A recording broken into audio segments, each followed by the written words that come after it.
વાત હળવદની જ્યાં આપની ખેડૂત સભામાં ભાજપ અને કોંગ્રેસને મોટો ઝટકો લાગ્યો છે। 300થી વધુ ભાજપ અને કોંગ્રેસના આગેવાનો જે આમ આદમી પાર્ટીમાં જોડાયા છે।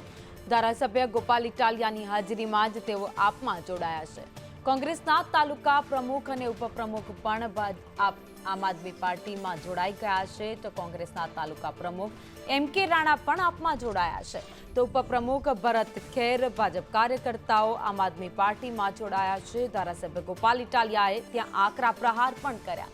અમે ક્યારેય ઈવીએમનો વાંક કાઢતા નથી। કોંગ્રેસ ભાજપ સાથે ગઠબંધન કરી ભાજપને જીત અપાવે છે પછી કોંગ્રેસ હારનું ઠીકરું ઈવીએમ પર ફોડે છે। લોકોના કામ કરો તો લોકો ચોક્કસપણે તમને મત આપશે। વિસાવદરની જનતાએ એ સાબિત કરી બતાવ્યું છે। પાર્ટી જનતાના સ્નેહ અને લાગણીથી હાલતી પાર્ટી છે। જનતાનો સ્નેહ વધી રહ્યો છે તો સ્વાભાવિક છે ગુજરાતમાં આમ આદમી પાર્ટી મજબૂત થશે કેમ કે ભાજપે જનતા સાથે દગો કર્યો છે, જનતાનું શોષણ કર્યું છે, જનતાને દાબ દબાણમાં રાખી, ધાકધમકી કરી અને ભયના માહોલની અંદર સત્તા ટકાવી રાખી છે।